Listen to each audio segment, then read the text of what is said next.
diagnosis bahwa orang ini psikopat.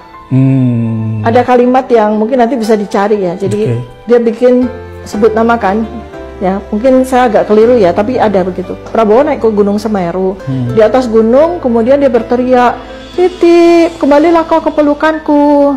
Kemudian dia berguling seperti landak dan selanjutnya dia makan jagung bakar. Kalau orang yang tidak memiliki keahlian dalam ilmu jiwa, membaca itu bisa ketawa atau apa ya. Tapi kalau seseorang yang ahli dalam psikiatri, ini menunjukkan nalar yang sudah tercerai-berai. Ada asosiasi longgar, ada halusinasi, ada waham, ya, dan segala macam simptom-simptom hanya dari kalimat-kalimat itu aja udah ketahuan. Contoh ya, yang berguling kan bukan landaknya, tapi dia berguling seperti landak. Itu kan udah asosiasi longgar. Kayak tiba-tiba tuh di otaknya tuh udah nggak jelas gitu loh. Kita dia mau ngomongin itu, terus dia ngomong ke Gunung Semeru lah dia berguling.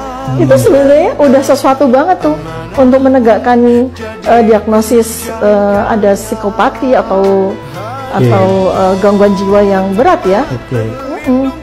Berarti kalau menurut Dokter Tifa, kalau berdasarkan asesmen realita di lapangan, berdasarkan akun Fafa, melihat gejala psikisnya, matanya dan lain sebagainya, Dokter Tifa mau mengatakan bahwa orang ini ada gejala psikopat.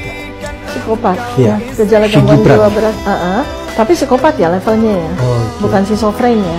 Gejala ya, harus ditindaklanjuti pemeriksaan. Harus ditindaklanjuti ya. Kita masih jadi suspek bukan gejala. Kalau gejala itu belum terjadi.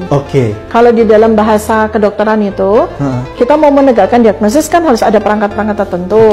Ini kan belum dilakukan. Jadi kita mensuspekkan. Suspek psikopat. Kalau gejala itu berarti belum terjadi gitu.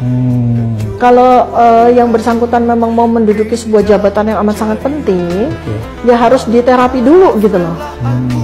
Kalau memang kita ridho, semuanya ridho, dia menduduki jabatan tersebut, kita harus bersepakat bahwa ini orang harus diterapi dulu gitu loh.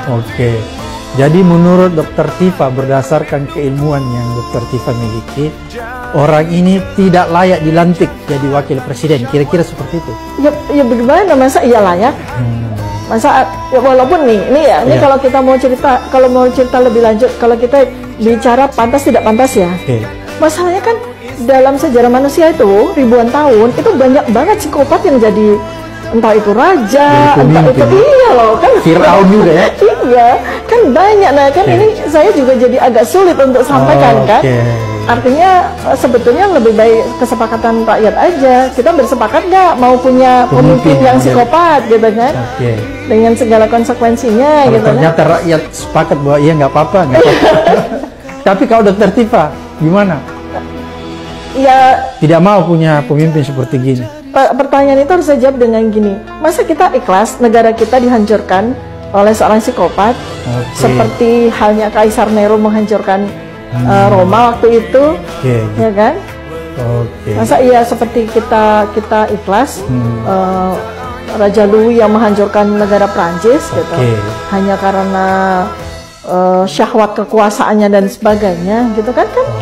Apa sih yang mau dipertahankan atau mau dipentingkan gitu loh, seseorang yang punya behavior seperti itu, apalagi suspek penyakit jiwa yang berat seperti itu gitu kan, berapa besar harga yang